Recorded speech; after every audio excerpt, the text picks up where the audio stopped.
It is no secret that my gaming evolution was heavily tied to the Nintendo consoles. Pretty much generation by generation, I've owned a Nintendo console, with very few exceptions. So, making these lists, it's inevitable that a lot of them are going to focus on Nintendo consoles, and if there's one that I think is often very underrated, it is the Nintendo Gamecube.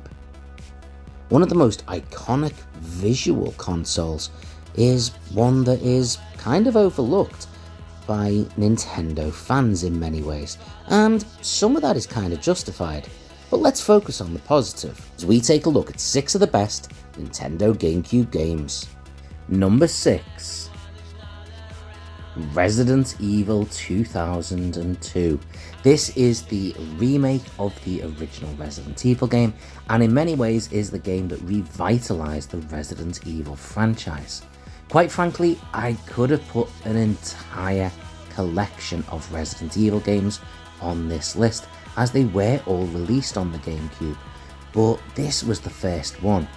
This game had been remade. It was a very good game, the original, but it was very dated.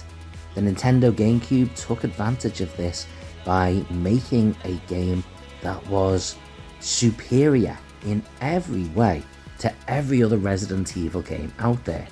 It was so dark and gritty. They kept it faithful to the original, but added just enough on top of the massively improved graphics and dialogue to make this game an absolute classic and potentially the greatest remake that's ever been made. And we may see one more Resident Evil game on this list. Number 5. Super Mario Sunshine. Well, you can't really have a Nintendo console and do a 6 of the best without having at least one Mario game on there. And Super Mario Sunshine was the flagship Mario game for this console. It added a completely new dynamic with this water blasting backpack, and in many ways was a very, very different type of game than many of the other Mario games have been. It wasn't set in the Mushroom Kingdom.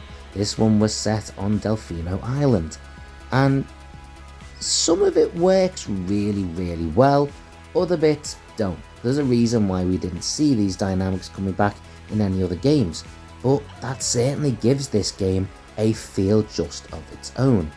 Whilst it could be guilty of some dodgy camera angles, the overall game was a lot of fun. Number 4.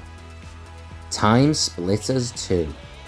This probably isn't a game that is synonymous with the GameCube. It was also released on the PlayStation 2, and there were a whole bunch of games that were more exclusive for the GameCube than this one.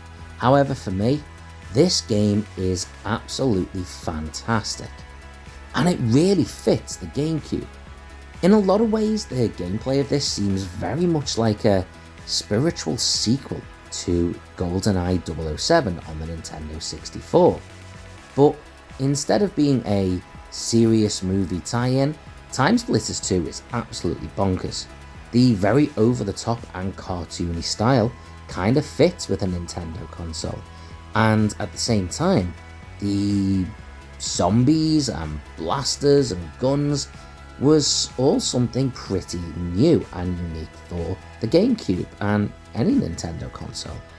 The one-player campaign was so diverse and bizarre as you went through different time periods with different weapons, playing as different characters. The 2-player game modes as well were so much fun, along with a bunch of different challenges that you could play that really gave you such longevity. Overall, this was a fantastic shooter. Number 3. Soul Calibur 2.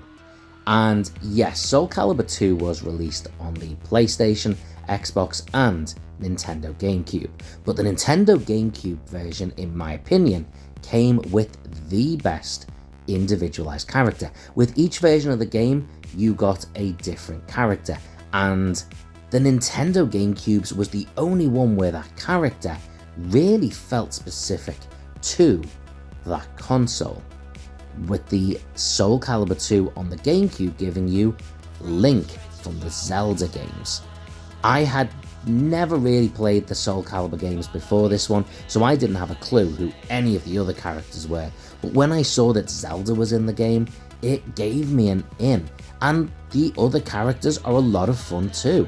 It's a fantastic 1v1 fighting game, it's got a really good campaign to it as well, and the fact that you are able to customize and adapt your character, giving them different outfits, looks, choosing and customizing their weapons and fighting styles, it was so much fun.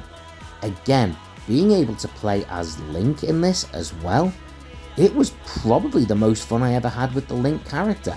It was a fantastic fighting game, and in a sense, one of the better ones I'd played. Street Fighter 2 and Mortal Kombat had kind of grown a little bit tiresome for me, and Soul Calibur 2 gave me a whole new avenue to play. Number 2. Zelda The Wind Waker. Speaking of Link, here we are again, and like I said with Mario, you cannot really have a top 6 of a Nintendo console without having Link and a Zelda game in it. And there was a few on this console, but I decided to go with this one because overall this was a game that I was adamant I wasn't going to like. When I first saw pictures of these cel-shaded graphics, it did not impress me. It wasn't what I wanted to see. I wanted to see a more realistic Link, following on as an evolution from games like the Ocarina of Time. However, this really won me over. When you see the graphics in play as opposed to just pictures, they are stunning. And the music, gameplay, everything about this game made it feel unique, original, and really entertaining.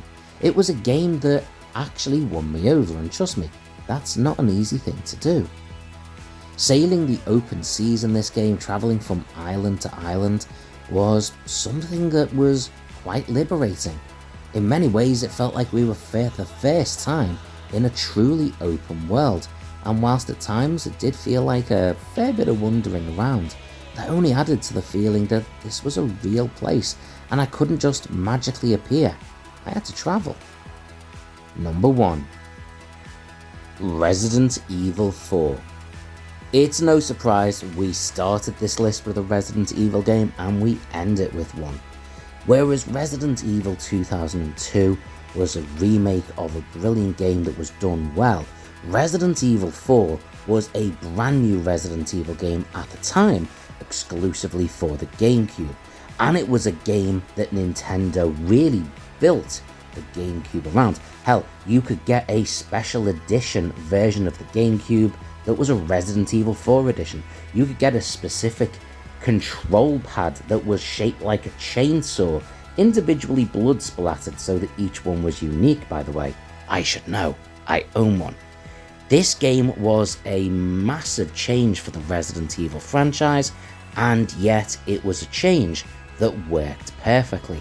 Whilst many of the later games would try and build on this to different degrees, in many ways, this was a peak for Resident Evil games for a very long time.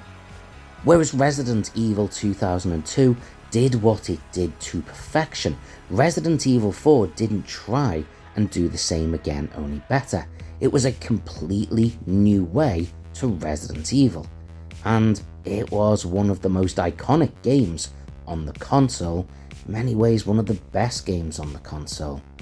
I know I always do these 6 of the best lists in a way where I say number 1 isn't necessarily the best, but I kinda have to say that in this case it may well be.